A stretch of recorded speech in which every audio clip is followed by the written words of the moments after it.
a world where space and time are intertwined, one man dared to challenge the status quo. His name? Dayton Miller. His weapon of choice? A flute. But not just any flute. This instrument held the power to unleash the ether, a pervasive medium once thought to fill the universe. Miller, a physicist by trade, a musician at heart, discovered a harmonic resonance within the ether. He found that his flute, when played with precision, could manipulate this elusive medium. His melodies, a symphony of science, had the potential to shift the very fabric of reality. However, a sinister force lurked in the shadows. The Einsteinian demons. These creatures thrived in the distortion. All right, lads and lasses, aka ladettes, welcome to Flat Earth Fridays, episode 114. Before we get into it and join the panel, we're of course going to watch Proud's new cut. So here we go. Did another sunset time lapse with ND1 million and with exposure settings down on the camera. The sunset was stopped about 15 minutes before the sun actually intersected the horizon. And as you can see, I still got a significant change in size. Here's the before and after comparison of my first time lapse, and I'm going to play it for you right now.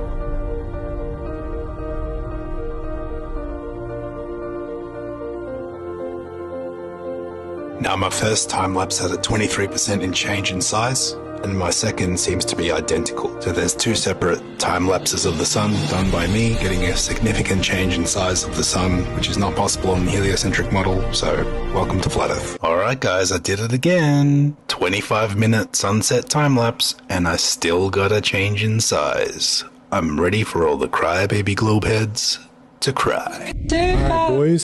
Sacred, you want to take this? Yo, Pierre, Shout out to the level heads.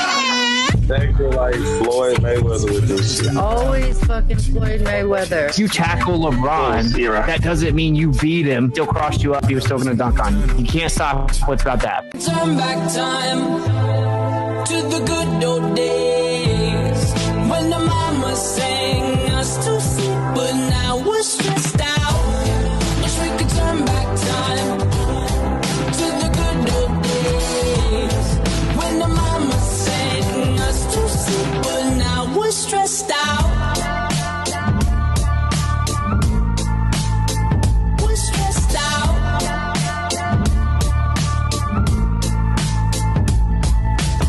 Sometimes a certain smell will take me back to when I was young.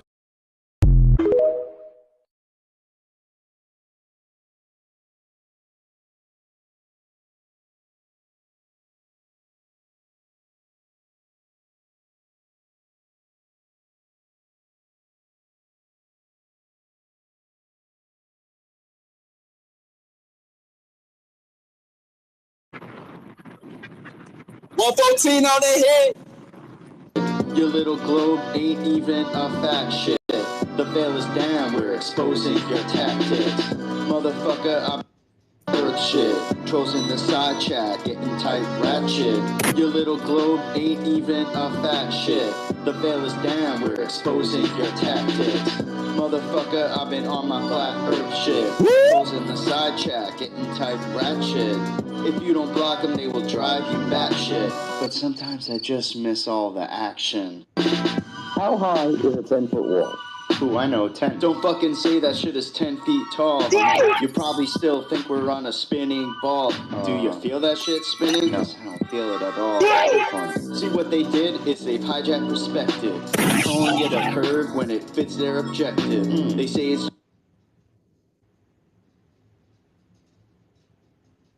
It's all fake news. It's phony stuff. It didn't happen.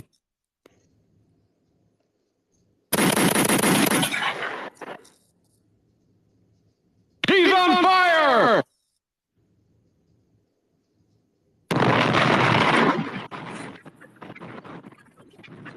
Hashtag level heads, what up?